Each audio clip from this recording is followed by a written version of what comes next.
Hi everyone, कैसे हो आप सभी लोग। आई होप आप लोग अच्छे होंगे। मैं हूं राहुल जयसवाल एंड स्वागत करता हूं आप सभी का एक बार फिर हमारे यूट्यूब चैनल JR ट्यूटोरियल्स में। फ्रेंड्स, आज अगेन आपके सामने एक मोस्ट इंपॉर्टेंट बायोलॉजी का लेक्चर वीडियो लेकर आ गया हूं दोस्तों, जिसमें हम पढ़ने वाले हमारे 11th स्टैंडर्ड के लिए बायोलॉजी सब्जेक्ट का जो हमने चैप्टर की शुरुआत की थी दोस्तों, जिसका नाम है chapter number 11 study of animal type cockroach. आज हम इस पर्टिकुलर चैप्टर का लेक्चर नंबर 3 आपके लिए लेकर आ गए हैं, जो कि अगेन एक बहुत ही ज़्यादा इंपॉर्टेंट लेक्चर वीडियो होने वाला है। तो दोस्तों, प्रीवियस लेक्चर में हमने बात किया था कि जो हमारा कॉकरोच होता है ये 3 हिस्सों में डिवाइड होता है, हेड, थोरेक्स एंड एब्डोमेन। ये 3 रीजन में डिवाइड होता है। हेड के जितने भी रीजन्स थे, यानी कि हेड के अंदर जो माउथ का पार्ट्स था, माउथ के बहुत सारे पार्ट्स थे, मैंडिबल था, लेबियम था, लैब्रम था, ठीक है ना, मैक्सिले थे, ये सभी चीज़ हमने कवर किया था लेक्चर नंबर 2 में। तो उम्मीद करता हूँ कि आपने इसके पहले का लेक्चर जरूर देखा था, बहुत ज़्यादा इंपॉर्टेंट वीडियो था। तो अगर आपने नहीं देखा है तो जाके एक बार जरूर देख लेना। तो आज हमारा तीसरा लेक्चर है और आज हम बात करने वाले थोरेक्स रीजन की, यानी कि कॉकरोच का जो थोरेक्स का पार्ट होता है वो कैसा होता है, किस प्रकार होता है, इसमें कौन कौन से ऑर्गन्स आ जाते हैं। फिर हम लोग बात करेंगे एब्डोमेन की। ओके, तो सबसे पहले थोरेक्स। थोरेक्स क्या होता है? इट इज 3 सेगमेंटेड, यानी कि 3 हिस्सों में डिवाइडेड है। थोरेक्स की अगर बात करें, एक होता है सबसे आगे का सेगमेंट जिसको हम लोग बोलते हैं एंटेरियर सेगमेंट, दूसरा होता है प्रोथोरेक्स यानी बीच का, एक तरीके से मिडल मीजोथोरेक्स बोल सकते हो, और एक लास्ट का पोस्टेरियर मेटाथोरेक्स। ठीक है, तो ये जो थोरेक्स होता है ना, अगर इसकी हम बात करेंगे तो इसमें 3 पेयर ऑफ वॉकिंग लेग्स होते हैं। जैसे कि आपको पता है कॉकरोच का स्ट्रक्चर अगर आपको याद आ रहा होगा तो इसमें 3 पेयर होते हैं, ठीक है ना, 3 जोड़ियाँ, यानी कि 6 टोटल पैर होते हैं कॉकरोच के ये। और ये जो तीनों पैर होते हैं ना, जिसको वॉकिंग लेग्स भी बोलते हैं, ये वेंट्रली यानी आगे की तरफ से जो है वो प्रेजेंट होती है। And 2 pairs of wing dorsally, यानी कि आगे की तरफ से उनके पैर अटैच होते हैं थोरेक्स रीजन से, और पीछे की तरफ से यानी पीठ के पीछे डॉर्सली उनके जो पंख होते हैं, विंग्स होते हैं, वो 2 जोड़ी में अटैच होते हैं। करेक्ट है। तो बात करेंगे इसके लेग्स की और विंग्स की। तो सबसे पहले लेग्स क्या होता है? नॉर्मली वी नो दैट कि 3 जोड़ी होती है वॉकिंग लेग्स जो हमारे कॉकरोच के वेंट्रल साइड यानी कि आगे की तरफ से प्रेजेंट होते हैं, और हर लेग के पास 5 जो है पार्ट्स होते हैं। जैसे कि हमारे भी ह्यूमन बींग में जो लेग्स होते हैं उसमें पार्ट्स होते हैं ना, थाई पार्ट होता है, नी होता है, फिर उसके नीचे का काल्फ होता है, फिर फीट होता है, फिंगर्स होते हैं। वैसे यहाँ पे भी कॉकरोच के 5 पार्ट्स होते हैं। एक होता है कॉक्सा, दूसरा होता है ट्रोंकेंटर, फिर उसके बाद टेम्यूर, टिबिया एंड टार्सस। ठीक, तो ये टोटल 5 पार्ट प्रेजेंट होते हैं लेग्स के अंदर। वही अगर विंग्स की मैं बात करूँ तो विंग्स जो होते हैं ये भी 2 जोड़े में प्रेजेंट रहते हैं। 2 pair of wings are present as 4 wings. ठीक है ना, तो यानी कि एक तरीके से आप बोल सकते हो आगे के विंग्स हम लोग बोलते हैं ना 4 विंग्स, जिसके हेल्प से वो लोग उड़ पाते हैं। तो आगे के विंग्स 4 विंग्स हो गए, और हाइंड विंग्स जो कि उनके डॉर्सल यानी पीछे की तरफ प्रेजेंट होते हैं। 4 विंग्स की अगर बात करें तो 4 wings are first pair of dark opaque thick leathery wings, यानी कि बहुत ज़्यादा डार्क कलर के होते हैं, ओपैक होते हैं, यानी कि एक तरीके से आप बोल सकते हो ट्रांसपेरेंट, थिक होते हैं, थोड़े से जाड़े होते हैं, और लेदरी विंग्स होते हैं, लेदर के बने हुए, जो कि प्रोटेक्टिव फंक्शन में काम करते हैं, यानी कि कॉकरोच को प्रोटेक्शन प्रोवाइड करने का भी ये जो विंग्स होते हैं ना 4 विंग्स, ये काम करते हैं। ठीक है, और वही हाइंड विंग्स की बात करें तो हाइंड विंग्स थोड़े से पतले होते हैं एज कंपेयर टू आगे के विंग्स। आप देखोगे तो हाइंड विंग्स थोड़े से थिन होते हैं, पतले होते हैं, ब्रॉड होते हैं, मेम्ब्रेनस डेलिकेट होते हैं, यानी कि बहुत ज़्यादा नाजुक होते हैं, और साथ ही में ट्रांसपेरेंट भी होते हैं। ठीक है, and these are helpful in the flight, यानी कि उड़ने के लिए, फ्लाइट करने के लिए कॉकरोच को थोड़ा बहुत देखा होगा आपने कि कॉकरोच जो होते हैं ना वो थोड़ा बहुत उड़ते भी है। तो उनको उड़ने के लिए, फ्लाइट करने के लिए वो जो विंग्स है वो हेल्प करता है। हैंड्स ये जो टाइप का विंग्स होता है दोस्तों, इसको ट्रू विंग्स के नाम से भी जाना जाता है। ओके दोस्तों, तो क्लियर है। तो उम्मीद करता हूँ कि ये चीज़ आपको समझ में आ गया होगा। ये तो हो गया थोरेक्स का पार्ट। तो थोरेक्स का क्या क्या था? थोरेक्स के अंदर हमने देखा लेग्स थे, विंग्स थे जो कनेक्टेड थे। अब बात कर लेंगे उसके एब्डोमेन रीजन की। तो एब्डोमेन की अगर बात करें कि abdomen is elongated and made up of 10 segments. जो एब्डोमेन होता है, उनका जो भी पार्ट होगा एब्डोमेन का, तो इसमें टोटल ऐसे सेगमेंट्स होते हैं। तो लगभग 10 सेगमेंट्स से बने होते हैं। ठीक है, 10 सेगमेंट्स, और हर सेगमेंट जो है वो डॉर्सल, टर्जम एंड वेंट्रल स्टर्नम यहाँ पे उसमें प्रेजेंट रहता है। मेल की अगर बात करें तो एब्डोमेन जो होता है थोड़ा सा पतला होता है एज कम्पेयर टू फीमेल। ठीक है, पतला होता है, टेपर होता है। एंड मेल में जो 9वां स्टर्नम होता है, यानी कि 9वां जो पार्ट होता है ना, इसमें एक शॉर्ट पेयर भी प्रेजेंट होता है, अनजॉइंटेड एनल स्टाइल, यानी कि एनल आपका जो पता ही होगा, जैसे कि जहाँ से वेस्ट प्रोडक्ट बाहर निकलता है, एनस जिसको बोलते हैं, तो वहाँ पे एक अनजॉइंटेड एनल स्टाइल भी प्रेजेंट होता है। और वही बॉडी कैविटी की बात करें, ट्रू सीलम जिसको बोलते हैं, जो कि विसरा में प्रेजेंट रहता है, क्योंकि इसका ओपन टाइप का सर्कुलेशन होता है। जैसे कि नॉर्मली हमारे ह्यूमन बींग में क्या होता है, क्लोज टाइप ऑफ सर्कुलेशन होता है। ब्लड जो होता है वो नस के थ्रू बहता है, डायरेक्टली वो बहता नहीं है। लेकिन कॉकरोच में क्या होता है, कोई भी नस वगैरह प्रेजेंट नहीं होते, सीधा सीधा ओपन टाइप का सर्कुलेशन होता है, और पूरा का पूरा बॉडी जो कैविटी है वो ब्लड से भरा रहता है। और ये लोग में जो ब्लड होता है ना, उसको बोलते हैं हेमोसिल। याद रखना, ये बहुत इंपॉर्टेंट चीज़ मैंने बोला है। तो the blood in the cockroaches is called as the haemocoel. अगर आपको कोई क्वेश्चन पूछता है तो आप ये बता सकते हो। ओके, तो उम्मीद करता हूँ कि ये चीज़ आपको समझ में आ गया होगा। अब चलते हैं अगले टॉपिक की तरफ, जिसका नाम है डाइजेस्टिव सिस्टम इन कॉकरोच। तो कॉकरोच में किस प्रकार का डाइजेस्टिव सिस्टम होता है ये हम लोग को यहाँ पे स्टडी करना है।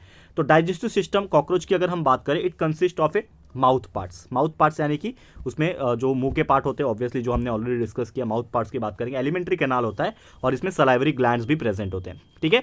तो सलाइवरी ग्लैंड्स की अगर हम बात करेंगे दोस्तों, एलिमेंट्री के ये तो आपको पता ही है, माउथ पार्ट्स हमने देखे हैं। एलिमेंट्री कैनाल क्या होता है, एक तरीके से पाइप लाइक स्ट्रक्चर होता है जो कि लगभग 6 से 7 सेंटीमीटर लंबा होता है, यानी कि जितना कॉकरोच की लंबाई होती है उससे ज़्यादा लंबाई क्या होती है, एलिमेंट्री कैनाल की होती है, जो कि हमारे कॉकरोच के अंदर क्या होता है, प्रेजेंट होता है। जैसे ह्यूमन बींग्स में क्या होता है, माउथ से लेके एक पाइपलाइन जो कनेक्टेड होता है, माउथ से लेके फिर ईसोफेगस से स्टमक के अंदर, स्टमक से आप इंटेस्टाइन जाओगे, स्मॉल इंटेस्टाइन, फिर लार्ज इंटेस्टाइन, फिर एनस। तो ये पूरा क्या होता है, पाइपलाइन जो होता है वो कनेक्टेड होता है। सेम उसी प्रकार ये जो कॉकरोचेस होते हैं ना दोस्तों, ये कॉकरोचेस में भी क्या होता है कि एलिमेंट्री कैनाल क्या होता है, एक तरीके से पाइपलाइन होता है, तो जहां से वो लोग खाते हैं, यानी माउथ से लेके पूरा उनका ईसोफेगस और पूरा स्टमक से लेके, स्टमक तो एक्चुअली नहीं होता, स्टमक के जैसा ही कुछ दूसरा चीज़ होता है जो हम लोग आगे बात करेंगे। तो ये पूरा कनेक्टेड होता है स्मॉल इंटेस्टाइन, लार्ज इंटेस्टाइन से लेके पूरा एंड तक। ओके, तो ये चीज़ आपको याद रखना है कि alimentary canal is a long 6 to 7 centimetre tube of different diameters. क्या होते हैं, अलग अलग डायमीटर्स के ट्यूब होते हैं यहाँ पे, और उसके दो ओपनिंग्स भी होते हैं, यानी एक माउथ की तरफ और नीचे एक एनल की तरफ। और वही एलिमेंट्री कैनाल जो होता है दोस्तों, it is divisible in 3 regions, ठीक है। एलिमेंट्री कैनाल जो होता है, it is divisible in 3 regions as foregut, जिसको स्टोमैडियम भी बोलते हैं, मिडगट होता है जिसको मेसोट्रॉन भी बोलते हैं, और एक हाइंडगट होता है जिसको प्रोटोडियम भी बोलते हैं। तो ये टोटल 3 रीजन प्रेजेंट होते हैं, फोरगट, ठीक है, मिडगट एंड हाइंडगट। ओके, ये 3 इसमें प्रेजेंट होते हैं। वही अगर हम बात करें दोस्तों यहाँ पे फोरगट की, तो हम लोग इसको क्या करेंगे, बारी बारी से हम लोग चर्चा करने की कोशिश करेंगे कि एलिमेंट्री कैनाल जो होता है जो 3 हिस्सों में डिवाइडेड है, एक आपका फोरगट है, मिडगट है और हाइंडगट है, ये एक्जैक्टली क्या होते हैं, और यही सबसे ज़्यादा इंपॉर्टेंट चीज़ है, ठीक है। तो फोरगट, मिडगट और हाइंडगट एक्जैक्टली क्या होता है ये हम लोग डिस्कस करेंगे। तो सबसे पहले अगर मैं बात करूँ फोरगट, लेकिन इसके पहले यहाँ पे एक टेम्पररी आपको डायग्राम दिखाने की कोशिश करता हूँ। This is the alimentary canal और we can say the whole digestive system of cockroach, जिसमें क्या होता है, फेरिंग से लेकर, यानी कि ऊपर से लेकर शुरुआत होता है ये पूरा, ठीक है। यहाँ से देखो सलाइवरी ग्लैंड दिख रहा होगा आपको, ईसोफेगस दिख रहा है, ईसोफेगस के पास क्रॉप आता है, फिर क्रॉप के बाद ये गिजाड़ आता है, गिजाड़ के पास ये इंटेस्टाइन जैसा पार्ट जो है जिसको हम लोग बोलते हैं मेसेंट्रॉन, यानी मिडगट हो गया। फिर माल्फिजियन ट्यूब्यूल्स आता है, जैसे कि किडनी होता है हमारे अंदर, वैसे इनके अंदर माल्फिजियन ट्यूब्यूल्स होता है, फिर इलियम होता है, कोलॉन होता है, सब इंटेस्टाइन का पार्ट है। फिर लास्ट में रेक्टम आता है और यहाँ से एनस के थ्रू जो वेस्ट प्रोडक्ट है बाहर निकल जाता है। तो सेम इस प्रकार होता है, इसको हम लोग बारीकी से समझने की कोशिश करते हैं। तो what do mean by foregut, तो फोरगट क्या होता है, स्टोमोडियम। तो foregut consist of a pharynx, oesophagus, crop and गिजोड। जैसे मैंने बोला कि फोरगट जो होता है, यानी कि जो पहला पार्ट होता है एलिमेंट्री कैनाल का, इसमें क्या प्रेजेंट है, फेरिंग्स, ईसोफेगस और क्रॉप और गिजार्ड। यानी कि डायग्राम में अगर मैं आपको दिखाऊं तो क्या होता है, यहाँ पे आप देखो, दैट इज सबसे पहला पार्ट फेरिंग्स, उसके बाद आपका ईसोफेगस, फिर ये क्रॉप और ये गिजार्ड। ये इतना पार्ट जो है दोस्तों, इसको हम लोग बोलेंगे फोरगट। ये इतने पार्ट को हम लोग क्या बोलेंगे, फोरगट बोलेंगे, स्टोमोडियम, ठीक है। तो फोरगट में फेरिंग्स, ईसोफेगस, क्रॉप और गिजार्ड होता है। फेरिंग्स क्या होता है, बहुत ही छोटा होता है, नैरो होता है, मस्कुलर ट्यूब होता है, जिसके अंदर क्या होता है, टेस्ट सेंसिले प्रेजेंट होता है, यानी कि टेस्ट कैसा है उस चीज़ का वो पता चलता है। जैसे हमारे पास टंग होता है ना टेस्ट करने के लिए, वैसे उनके पास क्या होता है, समझ लो फेरिंग्स होता है। इट लीड्स टू ईसोफेगस, जैसे फेरिंग्स खत्म होता है फिर वहाँ से ईसोफेगस शुरू होता है। तो ईसोफेगस क्या है, it is a slightly long and narrow tube. Oesophagus जैसा कि आप डायग्राम में भी देख पा रहे होंगे, थोड़ा सा लंबा ट्यूब जैसा स्ट्रक्चर है, ये पूरा क्या है, ट्यूब जैसा स्ट्रक्चर है यहाँ पे, और उसके बाद क्रॉप और गिजार्ड शुरू होते हैं वहाँ से।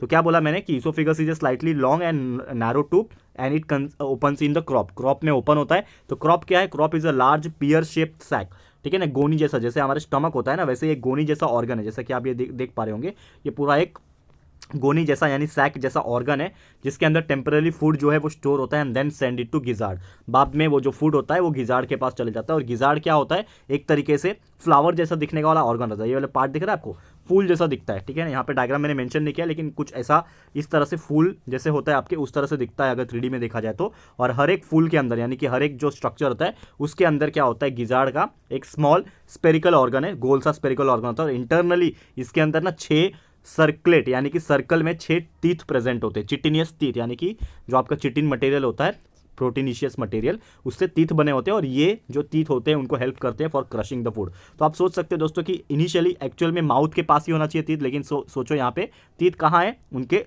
लाइक एब्डोमेन में है, यानी कि उनका जो डाइजेस्टिव सिस्टम है वहाँ है। तो क्रॉप्स के बाद फूड स्टोर हुआ एंड फिर जाके वहाँ पे चर्निंग मूवमेंट हो रहा है, यानी कि जो फूड को चबाया जा रहा है, दांतों से तोड़ा जा रहा है, वो यहाँ पे हो रहा है, ठीक है। तो वो किसके पास होता है, गिजार्ड के पास होता है, ये भी आपको याद रखना है। ओके, अब उसके बाद आता है हाइंडगट, यानी कि ये जो फोरगट का पहला जो पार्ट था यहाँ पे खत्म हुआ, अब आ जाता है यहाँ पे हाइंडगट। तो हाइंडगट क्या है, प्रोक्टोडेम। तो प्रोक्टोडियम की अगर बात करेंगे, इसको हाइंड गेट के नाम से जानते हैं, तो हाइंड गेट पे होता है इलियम, कोलॉन और रेक्टम। ठीक है, तो किधर है इलियम, कोलॉन एंड रेक्टम। तो आप तो दिख रहा है ये ileum, this is colon and this part is rectum. ये पूरा जो इतना पार्ट है, ये पूरा जो इतना पार्ट है, ये हमारा कौन सा पार्ट है, हाइंड गट का पार्ट है। ओके तो hind gut consist of ileum, colon, rectum. Malpighian tubules इसमें एंटीरियर ल्यूमेन में प्रेजेंट होता है इलियम के, और पोस्टीरियर रीजन जो होता है इलियम का, इट कंसिस्ट स्पिंक्टर, एक स्पिंक्टर प्रेजेंट रहता है जो कि क्या करता है, अलाउ करता है जो वेस्ट मटेरियल है वो उसके अंदर से पास हो जाए एंड बाकी मटेरियल उसके अंदर से पास ना हो। तो ileum sends nitrogenous waste and undigested food towards the colon. तो इलियम क्या करता है, जो भी उसके पास वेस्ट प्रोडक्ट आता है, ठीक है ना, इलियम क्या करता है, जो डायग्राम में आपको दिखाने की कोशिश करता हूँ, यहाँ तक जो भी उसके पास वेस्ट प्रोडक्ट आया वो उसको कहाँ तक भेज देगा, कोलॉन के पास भेज देगा।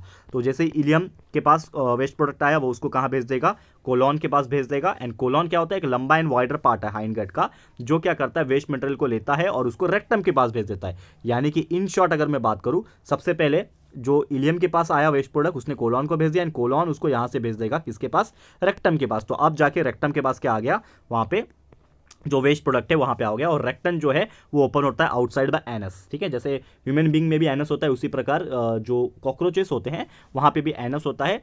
तो रेक्टम जो है वो एनस के थ्रू ओपन होता है, जिसमें से वो अपना अनडाइजेस्टेड फूड जो भी होता है, वेस्ट प्रोडक्ट जो भी होता है, वो उसमें से पूरा बॉडी के बाहर निकाल के फेंक देता है। क्लियर है, तो यही था हमारा डाइजेस्टिव सिस्टम ऑफ कॉकरोच। उम्मीद करता हूँ कि हर एक चीज़ आपको क्लियर हो गया होगा कि कौन कौन से पार्ट्स होते हैं और किसका क्या फंक्शन है। अब बात कर लेंगे यहाँ पे सलाइवरी ग्लैंड्स की। तो salivary glands it is also as the one of the most important thing. जैसे हमारे माउथ के अंदर सलाइवा ग्लैंड होता है ना, जिसमें से थूक बाहर निकलता है सलाइवा, जिसके वजह से हमारा फूड मॉइस्चर हो पाता है। सेम उसी प्रकार कॉकरोच के पास भी pair of salivary glands present होते हैं जो सलाइवा निकालते हैं, और हर ग्लैंड जो है it consist of 2 glandular lobes. यहाँ पे दो लोब्स प्रेजेंट होते हैं, एक रिसेप्टिकल प्रेजेंट रहता है यानी कि रिजर्वायर बोल सकते हैं, और ये हर ग्लैंडुलर लोब जो है इसके पास इरेगुलर शेप के व्हाइट लोब्यूल्स होते हैं, जिसमें से आपका सलाइवा जो है वो बाहर निकलता है।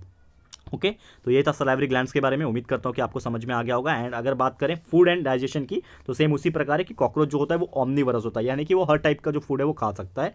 प्लांट्स की चीज़ें जो होती है वो भी खा सकता है, और एनिमल मटेरियल भी जो होता है वो भी खा सकता है। तो इन शॉर्ट अगर बात करें कि जो कॉकरोच होता है वो ऑमनीवरस है, अलग अलग टाइप के मटेरियल्स खाता है, फिर सेम उसको वहाँ से पास करता है क्रॉप में, क्रॉप्स के थ्रू फिर गिजाड़ में, गिजाड़ उसको क्रश करता है एंड उसको भेजता है इलियम के पास। इलियम उसको वेस्ट प्रोडक्ट में से एब्जॉर्प्शन कर लेता है, फिर जो वेस्ट प्रोडक्ट है उसको कोलॉन के पास भेज देता है, कोलॉन से सीधा रेक्टम में जाता है एंड रेक्टम के थ्रू एनस के थ्रू जो वेस्ट प्रोडक्ट है वो बाहर चले जाता है। और इस प्रकार पूरा का पूरा जो डाइजेस्टिव प्रोसेस है, डाइजेशन जो प्रॉपर प्रोसेस है ना दोस्तों, वो पूरा कंप्लीट होता है, और इस प्रकार कॉकरोच को एनर्जी मिल पाती है। ठीक है, तो उम्मीद करता हूं कि ये पूरा का पूरा टॉपिक आपको क्लियर हो गया होगा दोस्तों। तो आज के लिए इतना ही था हमारा topics, and will study the circulatory system, जो कॉकरोच का सर्कुलेशन कैसे होता है, ब्लड फ्लो कैसे होता है, ये सभी चीज़ हम लोग डिस्कस करेंगे अगले लेक्चर में। तो आज के लिए इतना ही दोस्तों। Thank you so much for watching this video, and उम्मीद करता हूँ कि हर एक चीज़ आपको आज के इस लेक्चर के थ्रू क्लियर हो गया होगा। जल्द मिलेंगे हमारे अगले लेक्चर में, जिसमें आपको और भी बेहतरीन टॉपिक्स ऐसे हम लेके आएंगे। तो आज के लिए इतना ही। ये वीडियो आपको कैसा लगा है दोस्तों, प्लीज़ हमें कमेंट करके बताइएगा, अपनी राय और सजेशन जरूर से दीजिएगा। और अगर आपको ये वीडियो पसंद आया है, यूजफुल लगा है फ्रेंड्स, तो प्लीज़ वीडियो को लाइक कीजिएगा, शेयर कीजिएगा अपने सारे फ्रेंड्स लोग को फटाफट से शेयर कर देना। एंड अगर आपने अभी तक इस चैनल को सब्सक्राइब नहीं किया है तो फटाफट से हमारे चैनल को भी सब्सक्राइब कर देना, साथ में बेल आइकन को हिट कर देना, ताकि जब भी हम लोग वीडियो लेकर आएंगे आप लोग को नोटिफिकेशन मिलती रहेगी। ठीक है फ्रेंड्स, तो मिलते हैं हमारे अगले वीडियो में। ये वीडियो देखने के लिए thank you and good bye.